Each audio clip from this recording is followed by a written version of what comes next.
Hello नमस्कार दोस्तों, स्वागत है आपका आपके अपने YouTube चैनल फ्यूचर गोल्स में। तो कैसे हैं आप लोग? मज़ेदार, सब कुछ ठीक ठाक है। तो आज हम लोग डिस्कस करने वाले हैं, बात करेंगे न्यूटन्स लॉ पे। न्यूटन्स लॉ के पहले हम लोग कुछ बेसिक चीज़ें देखेंगे। न्यूटन्स लॉ से पहले कुछ आप इमेजेस देख लीजिए। इस इमेज को देख करके आप समझ सकेंगे कि आपको क्या पढ़ना है और किस हिसाब से पढ़ना है, कितना आपके लिए इम्पॉर्टेंट रहने वाला है ये लेक्चर। ये सभी चीज़ें आपको समझ में आ जाएंगी। दूसरी बात ये है कि आपको नोट्स नहीं बनाने हैं। नोट्स आपको टेलीग्राम पे मिल जाएंगे, हैंड रिटन नोट्स, बहुत ही सिंपल लैंग्वेज में जो मैं पढ़ाऊँगा वही सेम टू सेम आपको उस पर मिल जाएगा। तो आपको उसके लिए टेंशन नहीं लेना है। बाकी आपको सिर्फ और सिर्फ अपनी पढ़ाई पे फोकस करना है और रसमलाई खाना है, चमचम खाना है और मस्त रहना है, ठीक है ना। तो हम लोग आज पढ़ेंगे न्यूटन्स लॉ।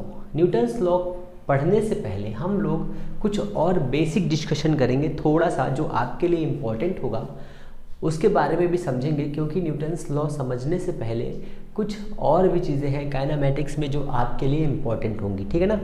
तो सबसे पहले हम लोग समझेंगे रेस्ट पोजीशन क्या होती है, पॉइंट मास क्या होता है, और उससे भी इम्पॉर्टेंट वेलोसिटी क्या होती है। ये हालांकि ये सब हम लोग पढ़ चुके हैं, फिर भी इन तीन चीज़ के बारे में हम लोग समझेंगे वन बाय वन।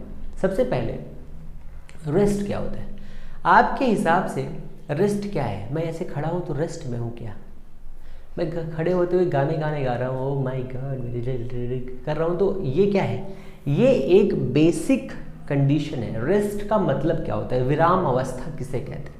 सबसे इम्पॉर्टेंट क्वेश्चन, किसी को इसका आंसर नहीं पता। हालांकि आपको पता है, मुझे पता है, क्योंकि आप एक बहुत ही इंटेलिजेंट बच्चे हैं, ठीक है ना।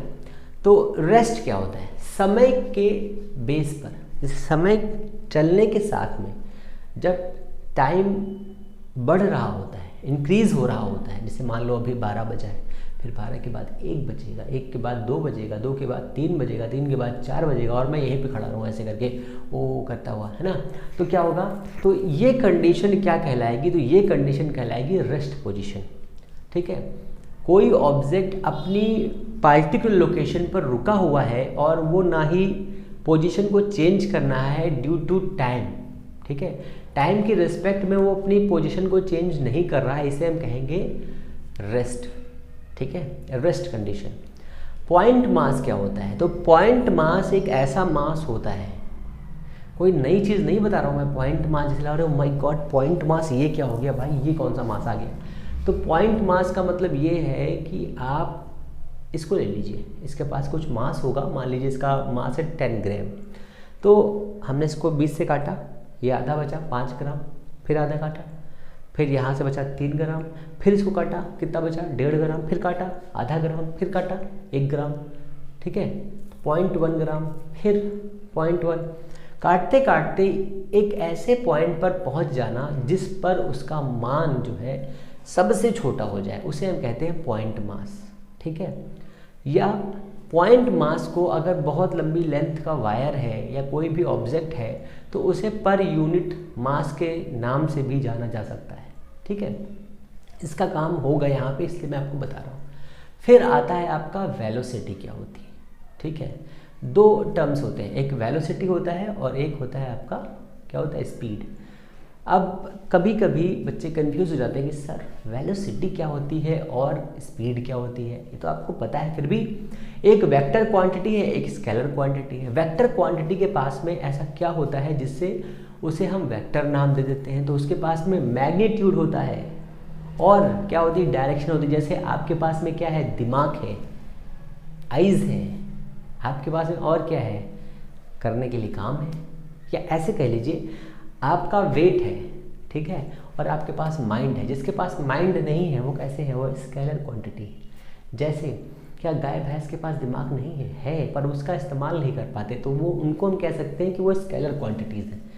और जो ह्यूमंस हैं उन्हें हम कह सकते हैं कि वेक्टर क्वांटिटीज़ हैं। तो आप कहोगे सर जो लोग पागल खाने में हैं वो क्या है? तो वो लोग भी क्या है? स्केलर क्वांटिटी है, ओके। तो वो आपको ऐसे याद रखना है। तो वेलोसिटी क्या होती है? हम लोग वेलोसिटी का टर्म समझेंगे, हालांकि इसके ग्राफ के बारे में हम लोग डिस्कस कर चुके हैं, फिर भी हम लोग जो आज समझने हैं उसे समझेंगे, ठीक है। तो वेलोसिटी क्या होती है? अगर आप पर यूनिट टाइम पर एक निश्चित डिस्टेंस को, ठीक है, कवर करते हैं तो उसे हम कहते हैं वेलोसिटी। ठीक है, सपोज करिए कि आप अपने घर से लखनऊ जा रहे हैं, या कानपुर जा रहे हैं, दिल्ली जा रहे हैं, मलिहाबाद जा रहे हैं, ठीक है, आप कहीं जा रहे हैं, तो आपके द्वारा, ठीक है, जितनी डिस्टेंस आप कवर करोगे, जितने टाइम में, दोनों का रेशियो जो होगा उसे हम वेलोसिटी कहेंगे। हालांकि जो हम लोग ये डिस्टेंस कवर करते हैं ये एवरेज वेलोसिटी का मामला होता है, क्योंकि हम कभी 40 की स्पीड में होंगे, कभी 30 की होंगी, कभी 20 की होंगे, कभी 10 की होंगे, इस स्पीड से होंगे। फिर भी आपको ये याद रखना है कि आपकी जो स्पीड होती है वो कैसे काउंट करी जाती है, तो पर यूनिट लेंथ से काउंट करी जाती है। ओके, इतना समझ लीजिए।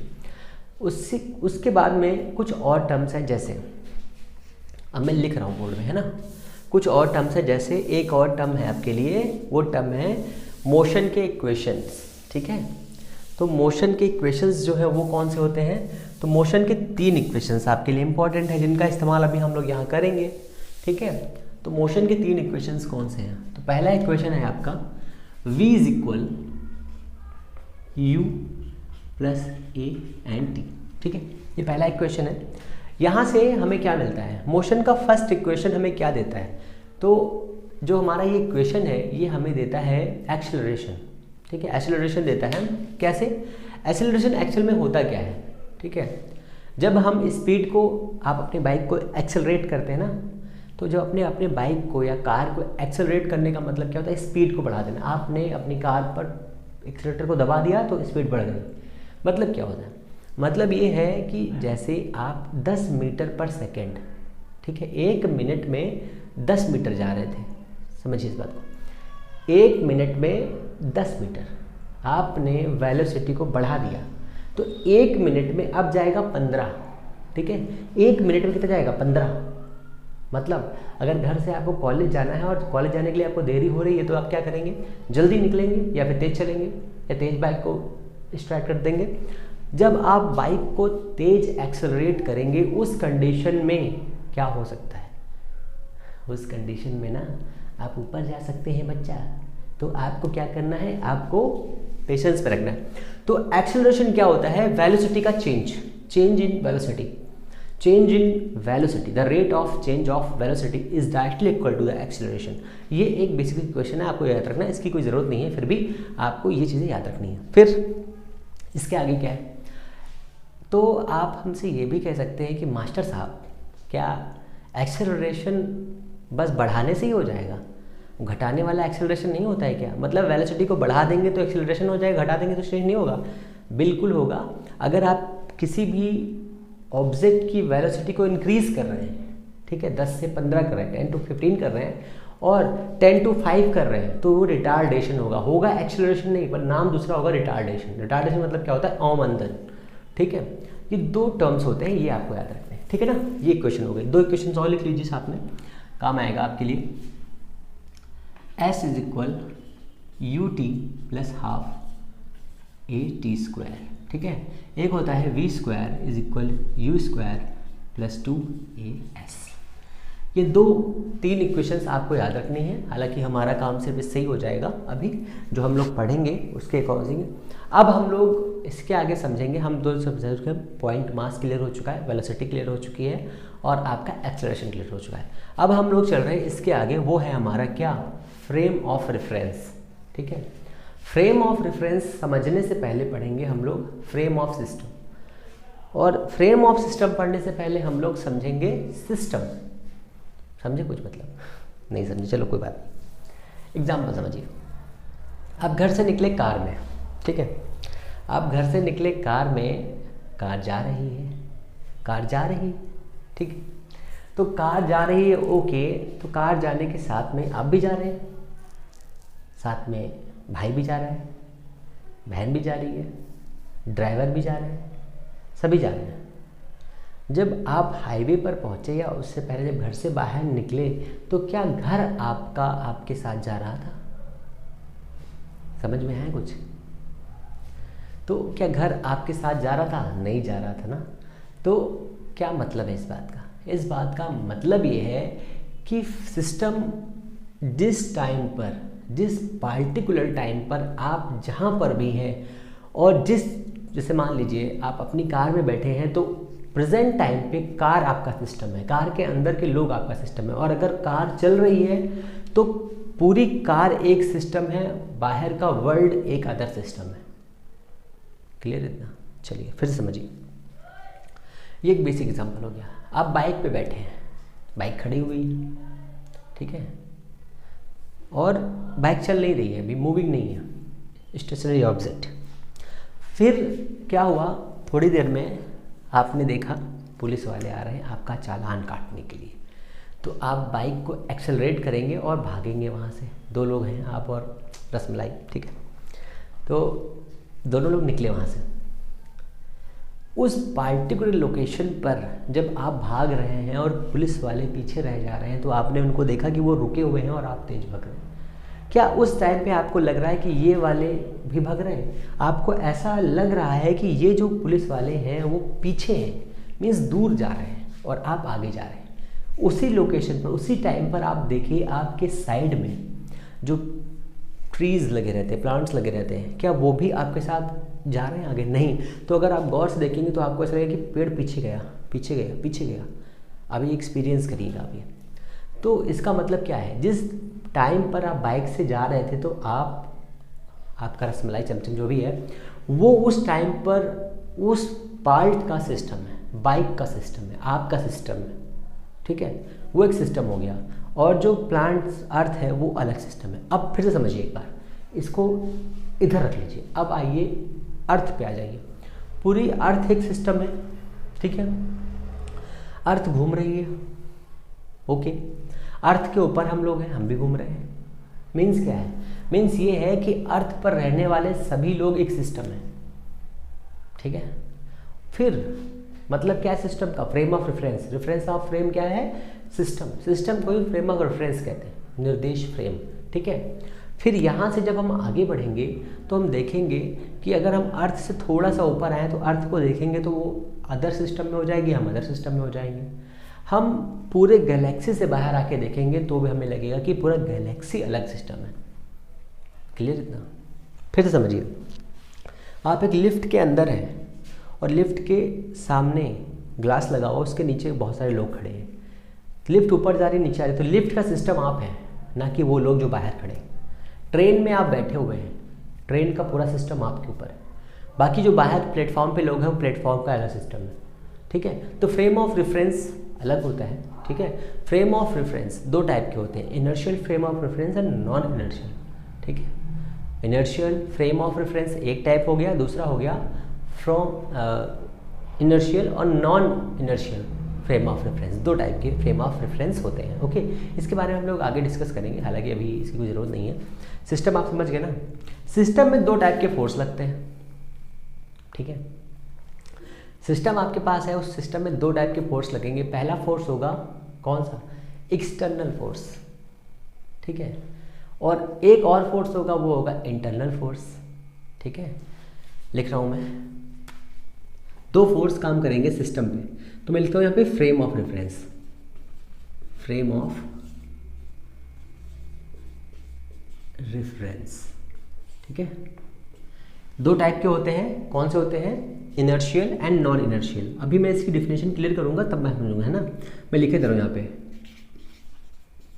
इनर्शियल एंड नॉन इनर्शियल, ठीक है ना। ये दो टाइप के फ्रेम ऑफ रेफरेंस होते हैं। इन फ्रेम ऑफ रेफरेंस के अनुरूप या रेफरेंस में हम लोग पढ़ेंगे इंटरनल फोर्स, इंटरनल फोर्स, और दूसरा पढ़ेंगे एक्सटर्नल फोर्स, एक्सटर्नल फोर्स। आप सोच रहे हैं क्या मास्टर साहब ये क्या पढ़ा दे रहे हो, न्यूटन्स लॉ में ये कहाँ है? यही है, इसी से सारा सेटिंग बनेगा, अभी देखिएगा, ठीक है। तो ये है आपका फ्रेम ऑफ रेफरेंस। मैं इसको दूसरे कलर से कर देता हूँ जिससे आपको समझने में आसानी रहे। ये दो टाइप के हैं, एक ये टाइप हो गया और एक ये टाइप हो गया। इन दोनों को मिला करके, मतलब इन दोनों का इस्तेमाल करके हमने ये दो फोर्स बनाए हैं। फोर्स हालांकि यहाँ से बनेगा, न्यूटन्स के लॉ से बनेगा, ये मैं समझाने के लिए बता रहा हूँ, ठीक है आपको। अब आप सोचेंगे सर एक्सटर्नल फोर्स क्या होता है, इंटरनल फोर्स क्या होता है, प्लीज़ समझा दीजिए। तो बिल्कुल, तो मैं इसीलिए हूँ ना। तो आप सपोज़ करिए कि आप एक कार में हैं, ठीक है ना, ऐसे तो कार बनती है। आप इस कार के अंदर हैं, ठीक है, यहाँ पे है ड्राइवर भाई साहब, यहाँ पे आपकी रसमलाई है, आप हैं चमचम, ये बैठे हुए हैं। ओके, क्लियर इतना। अब इसमें हो क्या रहा है, अब इसमें क्या होने वाला है आप समझिए। अगर आप ये ड्राइवर या इसके अंदर बैठा हुआ कोई भी इंसान कुछ भी करता है तो वो इंटरनल फोर्स लगाता है। इंटरनल फोर्स से एक्सटर्नल फोर्स पर कोई मतलब नहीं होता। क्लियर इतना, फिर से समझिए। यहाँ पर ये जो छोटा वाला बच्चा है, मतलब ये जो ड्राइवर है बच्चा नहीं है, और आप हैं ये आपकी रसमलाई, ठीक है, ये चमचम रसमलाई दोनों लोग हैं। इन दोनों ने एक दूसरे को धक्का दिया, ये इधर चली गई, इधर चली गई, दूर दूर बैठ गए। क्या उस दूर जाने से कार पलट गई, कार उधर पलट गई या इधर पलट गई? नहीं ना। फिर समझिए, क्या आप, और मैं कंडीशन बनाता हूँ, आप कार से आगे जा रहे हैं, मतलब जा रहे हैं, घूम रहे, चमचम के साथ में जा रहे हैं। ओके, जाने के साथ में आपने देखा कि कार जा रही है और आगे कुछ गुंडे खड़े हैं, उन्होंने कार को पंचर कर दिया है, तो आपको स्टेपनी बदलनी पड़ेगी, धक्का देना पड़ेगा। तो अगर कार के अंदर बैठे बैठे आप धक्का दे सकते हैं? बताइए, नहीं ना। कार के अंदर बैठ करके आप धक्का दे सकते हैं? बिल्कुल नहीं दे सकते हैं, क्योंकि आप किसी भी ऑब्जेक्ट को तब ही मूव कर सकते हैं, बढ़ा सकते हैं, हिला सकते हैं, डुला सकते हैं जब आप उस पर एक्सटर्नल फोर्स लगाएं। इंटरनल फोर्स लगा करके किसी भी ऑब्जेक्ट की वेलोसिटी को चेंज नहीं किया जा सकता है, ना ही उसका फोर्स चेंज किया जा सकता है, ना ही उसका मोमेंटम चेंज किया जा सकता है। ठीक है ना, ठीक है। तो ये मतलब है, आपको ये समझना है। तो एक्सटर्नल फोर्स, इंटरनल फोर्स समझ में आ गए आपको क्या होते हैं। इंटरनल फोर्स में आपको ये याद रखना है कि internal force can not change velocity, acceleration and momentum, but external force always change system. ठीक है, सिस्टम की वेलोसिटी को एक्सटर्नल फोर्स चेंज कर सकता है, ये आपको याद रखना है। ठीक है, यहाँ से एक बेसिक क्वेश्चन बन जाएगा कि क्या एक्सटर्नल फोर्स लगा करके आप किसी ऑब्जेक्ट को हिला सकते हैं? बिल्कुल। क्या इंटरनल फोर्स लगा करके हम उसे हिला सकते हैं? बिल्कुल नहीं कर सकते। क्वेश्चन ऐसे बनेगा, क्या किसी भी बॉडी के ऊपर एक्सटर्नल फोर्स लगाने से उसका मोमेंटम बदलता है? आप कहेंगे जी गुरुजी बदलता है। ठीक है ना, इतना क्लियर हो गया ना, इतना ही है इसमें, बाकी और कुछ नहीं है। आपको दो कॉन्सेप्ट ये याद रखने हैं, बाकी इसमें से कुछ नहीं। अब हम चलते हैं सीधे अपने कॉन्सेप्ट पे, जो है इनर्शिया। सबसे पहले ये तो आपने पढ़ा होगा, inertia is the coherent inherent property. Inertia, ठीक है, कैसी प्रॉपर्टी है? इनहेरेंट प्रॉपर्टी, क्या है? फेनोमेना है। ठीक है, तो इसके लिए मैं एक रूल बताता हूँ आपको, वो याद रखिए। इनर्शिया के लिए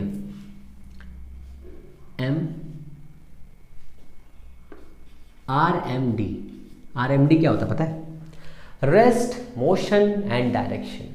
ठीक है, कोई ऑब्जेक्ट अगर मोशन में है तो भैया उसको मोशन पसंद है। कोई ऑब्जेक्ट अगर रेस्ट में है तो उसे रेस्ट पसंद है। कोई ऑब्जेक्ट किसी डायरेक्शन में लगातार मुड़ रहा है तो उसे वहाँ पर मुड़ना पसंद है। फिर से समझिए, जैसे पंखा चल रहा है, आपको उसे बंद करना है तो आप हाथ लगा के बंद करेंगे तो आपका हाथ कट जाएगा। ठीक है, कार जा रही है, आप उसे रुकाएंगे तो आपको एक्सटर्नल फोर्स लगाएगा। कोई ऑब्जेक्ट कहीं पर रखा हुआ है, वो वहीं पे रखा रहेगा जब तक आप उस ऑब्जेक्ट को उठा ना लें। उठाने के लिए आपको एक्सटर्नल फोर्स लगाना पड़ेगा। क्या इंटरनल फोर्स लगा के कोई ऑब्जेक्ट की वेलोसिटी, डायरेक्शन एंड रेस्ट को चेंज किया जा सकता है? बिल्कुल नहीं चेंज किया जा सकता है। बस यही आपको समझना है, ठीक है ना। यही आपको समझना है कि क्या रेस्ट में कोई ऑब्जेक्ट है, उस पर अगर हम एक्सटर्नल फोर्स अप्लाई ना करें तो क्या होगा, ठीक है। तो अगर हम किसी भी ऑब्जेक्ट जो रेस्ट में है उस पर एक्सटर्नल फोर्स अप्लाई ना करें तो हम उस ऑब्जेक्ट को वहाँ से नहीं हटा सकते। हटाने के लिए हमें एक्सटर्नल फोर्स अप्लाई करना पड़ेगा। यही रूल जो है इनर्शियल रूल है और फर्स्ट रूल है न्यूटन्स का। न्यूटन का फर्स्ट रूल क्या देता है? Definition of the formula. कौन डेफिनेशन देता है? किसका? न्यूटन्स। जो F = ma होता है उसकी डिफिनेशन देता है न्यूटन्स का फर्स्ट रूल, ठीक है। अगर कोई ऑब्जेक्ट किसी भी डायरेक्शन में बढ़ रहा है, चल रहा है, तो अगर हमें उसे रोकना है तो हमें उसे एक्सटर्नल फोर्स देनी पड़ेगी, नहीं तो वो ऑब्जेक्ट आगे नहीं चलेगा या मतलब चलना नहीं रुकेगा। फिर से समझिए, मैं फिर से कार बनाता हूँ।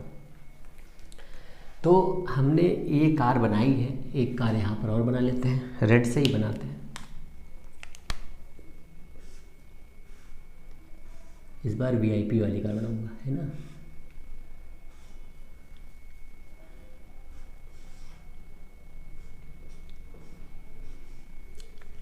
ऐसी कार कहाँ होती है भाई, ठीक है ना।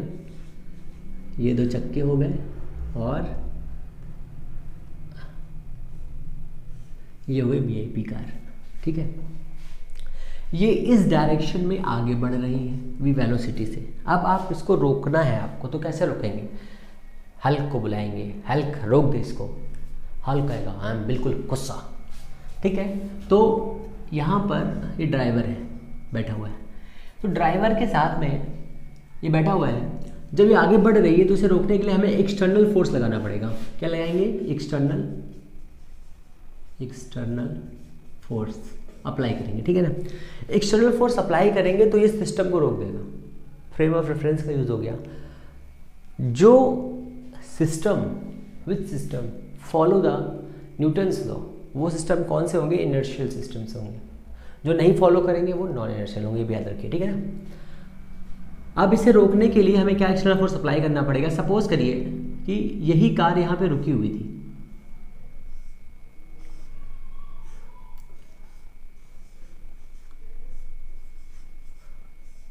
ये, और ये रेस्ट में थी। अब इसको आगे बढ़ाना है, ठीक है, तो धक्का दे करके बढ़ा सकते हैं। आप कहेंगे अच्छा चाबी क्या है लिए होती है, तो चाबी से जब करेंगे तो अभी तो एक्स्ट्रा फोर्स लगा रहे हैं ना हम। तो कहने का मतलब ये है कि एक्सटर्नल फोर्स कब लगा सकते हैं? हमेशा हमें एक्सटर्नल फोर्स ही देना पड़ेगा, एक्सटर्नल फोर्स अप्लाई करना पड़ेगा। अब आप समझिए, यहाँ पर भी हमने एक्सटर्नल फोर्स लगाया, कैसे था? मोशन में। ये कैसा है? रेस्ट में। तो ये हो गया आपका रेस्ट का एग्जाम्पल, ये हो गया आपका मोशन का एग्जाम्पल। क्लियर ना? अब फिर से आ जाइए, यही कार आपके पास फिर से है। एक कार से सारे एग्जाम्पल में समझा दे रहा हूँ आपको।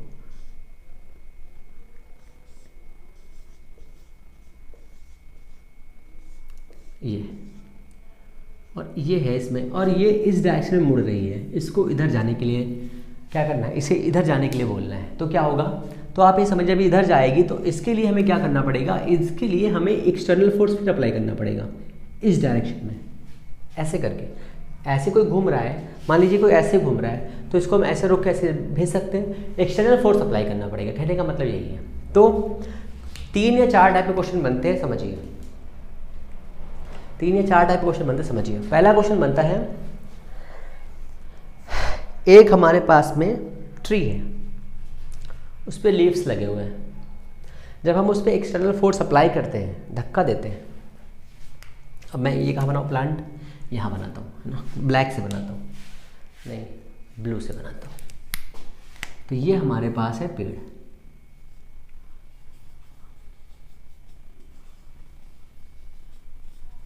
ये अब इसको जब हम धक्का देते हैं, धक्का देने का मतलब क्या? एक्सटर्नल फोर्स अप्लाई करते हैं, तो इसकी पत्तियां गिर जाती हैं, ठीक है, लीफ से गिर जाते हैं। कौन से नियम का रूल है? फर्स्ट का। क्यों? रेस्ट में था, शुरुआत में रेस्ट में था ना। एक कार रुकी हुई है, और आगे बढ़ गई, कौन सा रूल लगेगा? रेस्ट डायरेक्शन, रेस्ट का डायरेक्शन का या मोशन का? रुकी हुई थी ना पहले, तो रेस्ट का। एक कार चल रही है, उस पर हम बैठे हुए हैं और जैसे ही ब्रेक मारते हैं हम कहाँ जाते हैं? आगे आ जाते हैं। कौन सा रूल बताइए? कौन सा? तो वो आएगा आपका मोशन का। अगर आपका फ्रेम ऑफ रेफरेंस जो है उसकी पहले की कंडीशन जो भी है वही आपके रूल को रिप्रेजेंट करेगा। जैसे यहाँ पर कार मूविंग थी तो ये कौन सा था? मोशनल था। यहाँ पे रेस्ट में थी तो यहाँ पर क्या था? रेस्ट वाला था। और यहाँ पर डायरेक्शन का था तो यहाँ पर क्या होगा? डायरेक्शन के लिए हो जाएगा। क्लियर इतना? तो पहला नियम क्या देता है? डिफिनेशन। न्यूटन्स का फर्स्ट लॉ हमें डिफिनेशन देता है, ये आपको याद रखना है। ये क्वेश्चन पूछा गया है, ठीक है। चलिए आगे चलते हैं। अब ये तो फर्स्ट लॉ के बारे में हो गया। अब हमें समझना है, पॉइंट मास हमने आपको समझा दिया है, अब हमें समझना है मोमेंटम क्या होता है। तो मोमेंटम के बारे में भी ज़रूरी है समझना, क्योंकि मोमेंटम के बिना काम नहीं चलना है। तो मोमेंटम का मामला यहाँ से आएगा, ठीक है। आपके पास एक ऑब्जेक्ट है, मान लीजिए कार है, इसका जो टोटल वेट है, इसका वेट है m, ठीक है। और ये v वेलोसिटी से आगे बढ़ रहा है, ठीक है। तो इसका मोमेंटम कितना? क्वेश्चन ये। तो जितने टाइम में, ठीक है, मोमेंटम इसका कितना हो जाएगा? p इज इक्वल, एक ऑब्जेक्ट जिसका वेट कितना है? 20 kg, और वो 10 मीटर पर सेकेंड की वेलोसिटी से आगे बढ़ रहा है, तो उसका मोमेंटम कितना होगा? मोमेंटम का मतलब ऐसा समझ लीजिए कि अगर आप एक पत्थर लें और उस पत्थर को किसी पे मारने की क्षमता कितनी है, मतलब मारने के बाद में उस पर जो घाव बनेगा, ठीक है, या जो टूटेगा, ये आपने हैमर लिया, हैमर को इस पर मारा, हैमर का वेट 5 किलोग्राम, मारने पर उसकी वेलोसिटी को हमने कर दिया 10, तो टोटल इस पर कितना फोर्स लगेगा करके पर यूनिट टाइम पर, मतलब कितना इस पर आघात होगा, ठीक है। समझ रहे हैं ना? आघात का मतलब क्या है? वो सनी देओल मुक्का कितने पड़ेगा दुश्मन मुझे, तो वो मुक्के का वेट कैसे निकाला हमने? इन दोनों को क्रॉस करके, तो कितना हो जाएगा? m इंटू वी, ठीक है, m इंटू वी। या इसको कुछ इस तरह से भी कह सकते हैं, डेल्टा टी। फिर से समझिए, कोई मास पर यूनिट टाइम पर, कोई मास पर यूनिट टाइम पर जितनी डिस्टेंस कवर करेगा, ठीक है, पर यूनिट टाइम में कोई मास, तो वो मास और डिस्टेंस दोनों को आपस में क्रॉस करने पर जो भी बनेगा उसे मोमेंटम कहते हैं, ऐसा भी कहा जा सकता है, ठीक है। तो मोमेंटम कैसी क्वांटिटी है? तो मोमेंटम एक वेक्टर क्वांटिटी है। क्यों? क्योंकि वेलोसिटी वेक्टर क्वांटिटी है। मास कैसी है? स्केलर। अच्छा, ओके, इतना हो गया। अब आप समझिए, तो इसका यूनिट कितना हो जाएगा? तो इसका यूनिट हो जाएगा भाई साहब कितना, और डायमेंशन कितना हो जाएगा? डायमेंशन। मास का होता है केजी, केजीएफ नहीं, केजी होता है सिर्फ मीटर पर सेकेंड, ठीक है। डायमेंशन कितना हो जाएगा? केजी का होता है एम, एल का होता है एल, मतलब मीटर का एल, ये हो जाएगा इसका डायमेंशन। ओके, कैसी क्वांटिटी? Vector quantity. एक्सटर्नल, अगर इन दो के बीच में कोई दो से मान लीजिए इनके बीच में फोर्स लगेगा आपस में, वो आपस में फोर्स लगने के बाद में क्या कर सकते हैं लोग? लड़ाई कर लेंगे। लड़ाई करने पर क्या होगा? क्या बाहरी रंग चेंज होगा? नहीं चेंज होगा, ठीक है ना। तो यहाँ से ये भी याद रखिए कि इंटरनल मूवमेंट ऑलवेज कंजर्व रहता है भैया, ये याद रखिएगा आप, ठीक है। हम लोग आगे समझेंगे, हालांकि आपको ये याद रखना है। अब यहाँ पे आ जाइए आप न्यूटन के सेकेंड लॉ में। फर्स्ट लॉ क्लियर हो गया ना, इनर्शिया का लॉ होता है, इनहेरेंट प्रॉपर्टी होती है किसकी? किसी भी ऑब्जेक्ट की। ऑब्जेक्ट के पास में क्या होता है? मास होता है। वो मास क्या करता है? अपनी प्रॉपर्टी को रिप्रेजेंट करता है, और वो जो फेज चेंज है, ठीक है, या पोजीशन चेंज है, उसका हमेशा अपोजिशन करता है, ठीक है, ये आपको याद रखना है। तो न्यूटन का second law, second law of Newton चाचा, न्यूटन चाचा हिंदी में लिखता हूँ, है ना, इसे लिखता हूँ चाचा। ठीक है। अब इसके आगे आइए, तो न्यूटन का सेकेंड लॉ क्या देता है? तो सेकेंड लॉ जो देता है वो देता है फॉर्मूला देता है, ठीक है। ये क्या देता है? डिफिनेशन, ये डिफिनेशन देता है।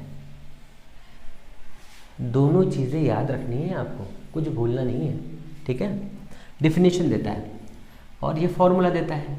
अच्छा, अभी जब हम लोग इस पर ये रुका हुआ था तो इसका मोमेंटम कितना था? सपोज करिए इसका मास था m, ये रुका हुआ था तो मोमेंटम इसका 0 था शुरुआत में। एक्सटर्नल फोर्स लगाया तो मोमेंटम चेंज हो गया, ठीक है। चेंज होने पर क्या करना पड़ता है? एक्सटर्नल फोर्स लगाना पड़ा। तो एक्सटर्नल फोर्स की वैल्यू निकालनी है आपको। तो एक्सटर्नल फोर्स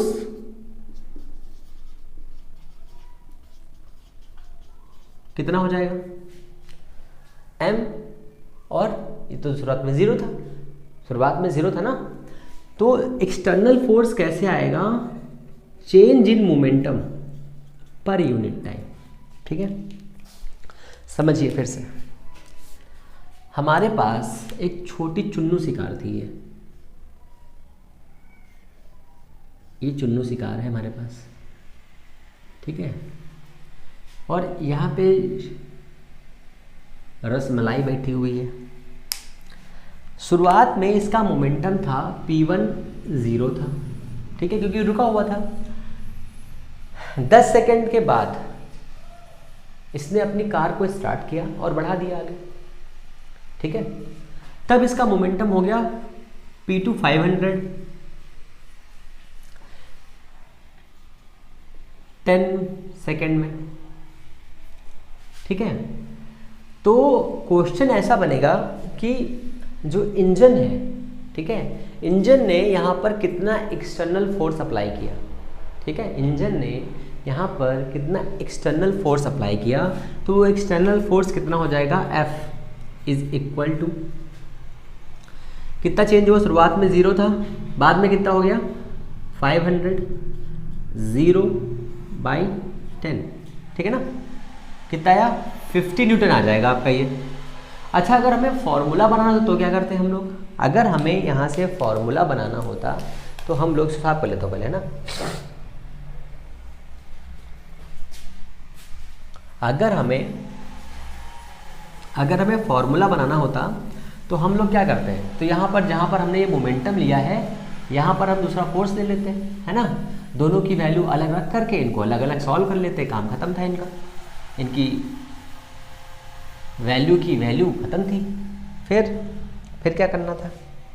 फिर सारे मान रख देने थे और अपना फॉर्मूला निकाल लेना था। यहाँ से एक क्वेश्चन हमेशा एग्जाम में आता है, तो ये वाला कॉन्सेप्ट आपको सही से समझना है। अगर ये आपने सही से समझ लिया तो आप सिर्फ मान लीजिए कि इसके भी न्यूमेरिकल मैं भी करवाऊँगा, ठीक है। आपको शॉर्ट ट्रिक्स बताऊँगा सारी की सारी, उनसे आप सारे के सारे सॉल्व कर लेना आराम से, कोई दिक्कत नहीं होगी, आप आराम से सॉल्व कर लोगे उनको, है ना। मतलब बिना कोई रुके हुए आप इनको सॉल्व कर लोगे, ठीक है।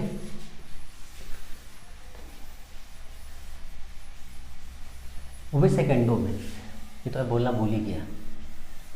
आजकल तो ये है ना, कहेंगे ये कर दो नहीं तो जिंदा जला दूंगा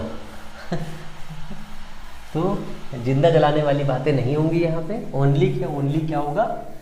आपको कॉन्सेप्ट सिखाया जाएगा बढ़िया तरीके से, जिससे आप लाइफ में आगे कुछ कर सके। तो यहाँ पे 50 न्यूटन आ जाएगा आपका ये। तो कैसे आएगा? सपोज करिए यहाँ पर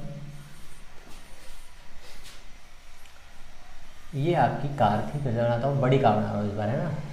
VIP कार बना रहे हैं, VIP कार पतली होती ना आगे। यहाँ पे चिंटू बैठा हुआ है। फिर अब जो है यहाँ पर इसकी शुरुआत में जब ये कुछ वेलोसिटी से चल रहा था तो इसका इनिशियल वेलोसिटी था u, यहाँ से यहाँ पर पहुँचा ये, मतलब यहाँ से यहाँ पर पहुँचा, तब इसकी वेलोसिटी हो गई v, ठीक है। इसका मास क्या चेंज हो रहा है? यहाँ पर भी m है, यहाँ पर भी m रहेगा। तो यहाँ पर मोमेंटम कितना हो जाएगा? mv, यहाँ पे मोमेंटम कितना हो जाएगा? mu, ठीक है। तो चेंज इन मोमेंटम कितना होगा? Rate of change of momentum, d p by d t is directly equal to the force या प्रोपोर्शनल टू फोर्स, ये कह सकते हैं। तो force d p upon d t हो गया, कितना आ जाएगा ये आपका, F is equal k constant is equal to m v minus m u by t. Equation याद आई कुछ, इक्वेशन याद आ गई होगी, आपके दिमाग में खनक गया होगा। M a plus u t is equal v, आया कुछ याद, उल्टा दिखाया मैंने, तो ये हो जाएगा A is equal V minus U, ये क्या लिख दिया मैंने, ए टी होता है, सॉरी, हाँ, बाई टी, ठीक है। ये हो गया F is equal m a. यहाँ से आपका आ गया फॉर्मूला। अब इस फॉर्मूले के लिए हमें देना पड़ेगा इसका डायमेंशन और देना पड़ेगा यूनिट। तो यूनिट इसका क्या हो जाएगा, आप कहेंगे सर इसका होता है केजी, इसका होता है मीटर और इसका होता है पर सेकंड स्क्वायर, ठीक है ना। फिर इसका और क्या होता है, डायमेंशन क्या होता है, तो हो जाएगा केजी का m हो जाएगा, इसका हो जाएगा l, इसका हो जाएगा t-2। ओके, ये किस सिस्टम में है, तो एम के सिस्टम में है। अगर इसे सीजीएस में कन्वर्ट करना है तो क्या हो जाएगा, यहाँ पर हो जाएगा सेंटीमीटर, ग्राम सेंटीमीटर पर सेकंड स्क्वायर हो जाएगा, ठीक है। डायमेंशन वही रहेगी। और इसका एक और अच्छा सा,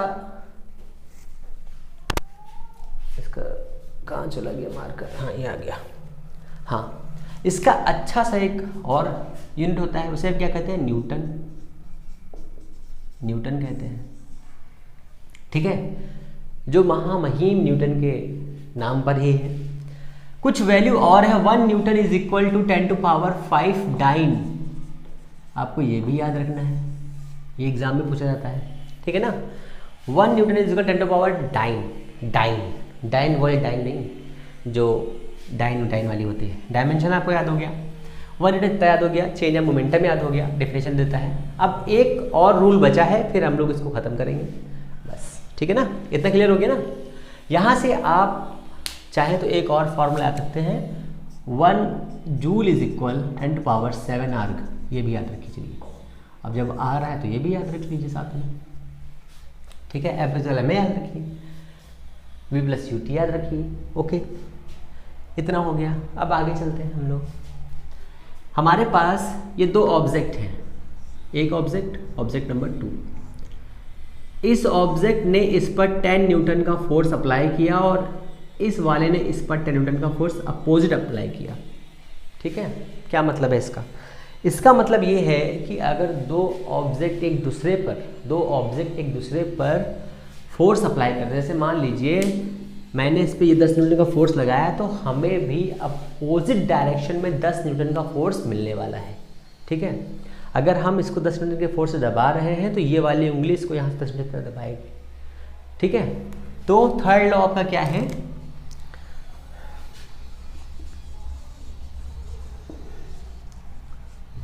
थर्ड लॉ ऑफ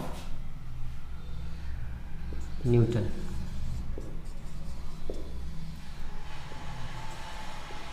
इसे हम रिएक्शन लॉ कहते हैं, ठीक है ना, रिएक्शन लॉ सीधे सीधे।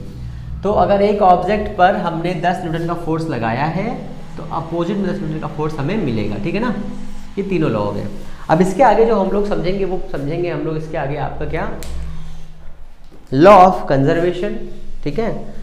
Law of conservation of a momentum, मतलब मोमेंटम का जो कंजर्वेशन लॉ है वो क्या कहता है। और इसके आगे जो भी चैप्टर्स होंगे, जैसे इम्पल्स रह गया, अभी इम्पल्स हम लोग समझेंगे। ये तीनों लॉ समझने के बाद में इसके न्यूमेरिकल्स में करवाऊंगा, साथ में वो भी कराऊंगा, दोनों मतलब एक साथ करा देंगे, जिससे आपका ये पूरा कंप्लीट हो जाएगा चैप्टर। 1 बाय 1 चलते रहेंगे और जनवरी तक ये सारा फिनिश कर देंगे, ठीक है ना, जब तक आपका एग्जाम होगा तब तक। फिर आपको पता है आपको क्या करना है, आपको चीज़ें पसंद आई हैं तो प्लीज़ चैनल को लाइक करना है, शेयर करना है, सब्सक्राइब करना है और अपना प्यार ऐसे ही देते रहना है। कोई प्रॉब्लम है कमेंट बॉक्स में डालना है, आपके हर एक कमेंट का रिप्लाई ज़रूर दिया जाएगा और जो भी प्रॉब्लम है उसे सॉल्व कर दिया जाएगा। तो फिर हम लोग मिलते हैं नेक्स्ट वीडियो में, तब तक के लिए नमस्कार, जय हिंद।